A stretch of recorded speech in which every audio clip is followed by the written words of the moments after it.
So YouTube, ano naman, ano na. So what's up sa inyo mga sir, mga ma'am. So ngayong araw na to ay bibili tayo ulit ng sapatos dun sa ukay-ukay kung saan ako bumibili. So shout out kay Sir Charles Salazar. Thank you so much kasi may nagustuhan ng sapatos dito sa aming lugar. So before tayo pupunta doon sa ukay-ukay store na yon ay kukunin muna natin yung pera sa Cebuana Lulier. Then the same, proceed tayo sa ukay-ukay store na yon. At sana andun pa yung sapatos na gusto niya.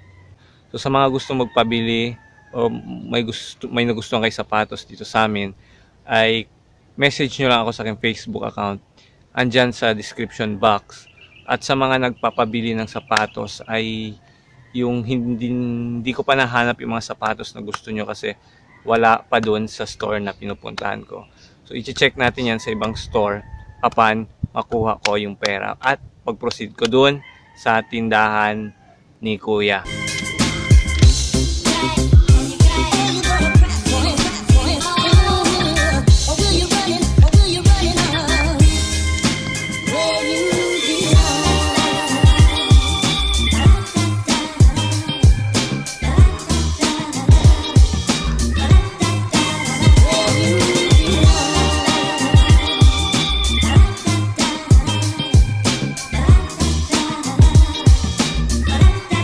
So kay Sir Charles, nandito na yung pera, nakuha ko na yung pera. So proceed na ako agad dun sa sapatos na pinapabili nyo at titignan natin kung andun pa yung sapatos na pinabili nyo. So andito na tayo sa ukay-ukay store. At titignan natin kung andun pa yung sapatos ni Sir Charles. Sana nga andun pa yung sapatos niya. Diliman te.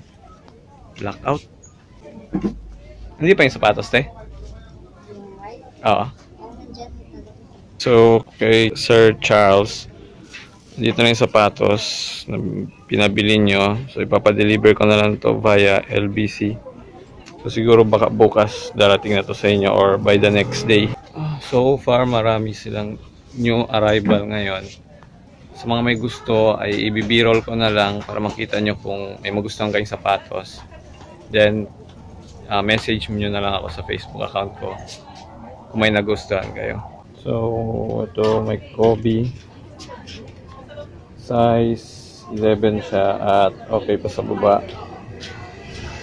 Yan o. Kobe. Ang mahilig ng Kobe Bryant dyan, meron tayong Kobe ngayon. At Jordan White, AJ White, may drag nga lang sa baba. So matawaran pa siguro to. At may Jordan ako nakita. Okay pa yung sole niya, walang drag.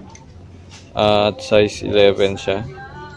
So ang mahilig mag Jordan dyan ay yan o, Jordan kay Jan, size 11. New Balance, size 10. Sole, good condition pa. Ito magkano te? So price niya is 700. Isang Adidas. Sobrang gaan niya sa paa.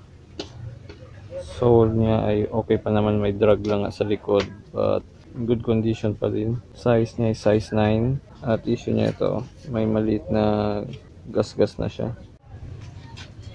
So LeBron James Ambassador 2, size 11 ata, and so size 9.5. Sole is good and price niya is only 1,000 pesos. Curious ako sa Adidas na to. Adidas Lux. Hindi ko alam kung kailan ba to pinalabas or hindi ko alam kung legit ba to. Pero kung alam nyo kung legit to ay comment down below kung ay nakakaalam kung kailan to ni-release. Kasi wala siya dito, walang nakalagay. To size 8. As in good condition siya, wala lang ang shoelace. Another Jordan shoes. Jordan na naman. Sole niya is good. size 11. And the price is, magkano to, te? Bago lang. So, wala pang price. Hindi pa alam ni ate. Wala kasi sir dito. So, pag nagustuhan nyo to, ay message nyo ko agad. Kyrie Irving na mix ng Boston team niya. Okay pa yung sole. Good condition pa yung sole. Size 9.5. Wala pa ting price kasi wala si kuya. Hindi alam ni ate kung magkano daw to. So, may KD tayong nahanap. Yan o, KD shoes. Size 11. Sole is in good condition pa. Price, hindi pa natin alam kung magkano. Ito te, price niya is 1.2. So, Jordan 1. Yan, may Jordan 1 tayo. Sole is good.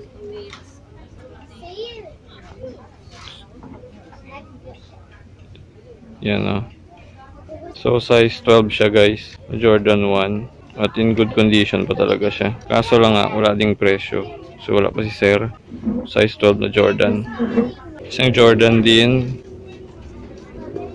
Yan o. Isang Jordan na naman. Sa mga mahilig mag-Jordan dyan ay may Jordan tayo, men. So, size 12 siya. Sa mga malaking pa dyan ay may Jordan tayo size 12. Wala pang ang price. Wala pa si sir. At tignan nyo yung logo. May drag lang nga konti. Pero okay pa naman siya. May mga bagong arrival sila. Kaso lang nga, andito sa baba. At wala pa si sir. So, yung iba ay wala pang presyo. Kapag nandito na si sir, doon natin malalaman kung magkano yung mga sapatos na binibenta. Yung mga new arrival. At yung nagpabili ng sapatos, ayan doon yung sapatos nyo, Sir Charles. So, ipapadeliver ko na yan. Siguro ngayon or bukas. Basta doon yung sapatos, bayad na yung sapatos nyo. So, binili ko na yung sapatos nyo, Sir Charles. Pero bago ako uwi, ay pupuntahan ko muna yung isang store. Check natin kung may mga new arrival sila doon.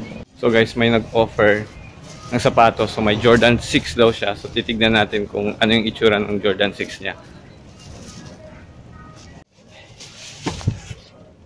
Ay, Jordan 6. Oo. So may Jordan 6 tayo na hanap. Anong size to, kuya? Size 12. Size 12 na Jordan 6. Price niya?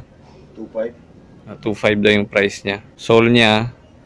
At mukhang legit naman. Ano to size? 9.5. Yan, Nike 9.5. Ito yung price niya? 1.3 lang. Price is 1.3. Okay yung sole. May konting ano lang nga. Yung yellow na. Kasi syempre gamit na siya. Pero ma-restore pa naman to, magiging puti din to. Air Max size 10.5. So far good yung sole niya. As in mukhang bago pa talaga. Ito magkano, kuya? Ito 1.8 daw yung price.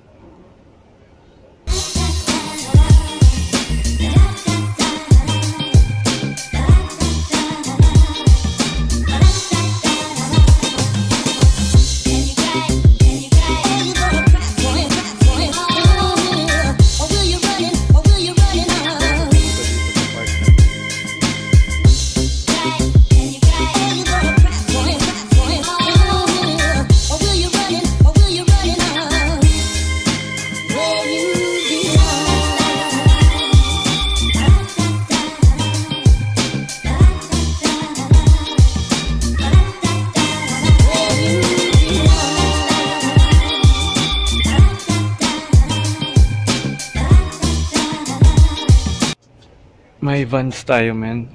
Yan o, Vans. Anti-Hero. Size 10. Sole condition is good. As in, ayun o, size 10 nakalagay. Yan o, size 10. Sa mga mahilig mag-Vans dyan, ay may Vans tayo. Eto, magkano, sir? 1.3. Price niya is 1.3. So may bagong store tayong nalaman. So sa ilang beses kung pagbabalik-balik dito ay ngayon ko lang nakita yung store na yun. Buti na lang sinabi ni kuya, pinakita niya sa akin. So andito yung sapatos ni Sir Charles. Papa-LBC ko na to siguro mamaya kung maabutan ko pa open yung LBC. So kung nagtataka kayo kung saan na ba ako ngayon, ay nasa bahay na ako, nasa loob na ako ng kwarto, nasa kama na ako. At time check ay I think it's 10:30 na ng gabi. So, supposed to be papadala ko yung sapatos kanina. Pero naging busy ako sa work. At the same time, marami kasi kaming ginagawa para sa graduation bukas. So, graduation bukas ng, sa school namin. So, kaya hindi ko na padala yung sapatos. Pero ipapadala ko siya bukas. Sir Charles, shoutout sa'yo. Andito yung sapatos na pinapabili mo. At sana magustuhan nyo tong sapatos na to. Anong sapatos ba ang pinabili ni Sir Charles? Ay yung pinabili niya yung naka-reserve na sapatos last time sa vlog ko. Walang iba yung Jordan 11. Kung nakikita nyo ba, ito yung pinabili ni Sir Charles, Jordan 11. As in good condition pa siya. Kung nakikita nyo ba, yan. In good condition talaga yung sapatos na pinabili niya. Kung may issue ba to, ay may mga ano lang siya, marka na something yellow. Pero I think magiging puti pa naman to. So magkano ko ba to binili? So binili ko to siya ng 2,000 pesos. Kasi yung original price niya ay nasa 2,800. 2,800 yung original price niya. Kasi new arrival to last time. Buti na lang nakuha natin ng 2,000 pesos. So trinay ko pang kunin ng 1,800. Sabi ko 1,900. Kaso yung last price na binibigay niya sa akin is 2,000 talaga. So wala akong choice. Kaya kinuha ko na lang ng 2,000.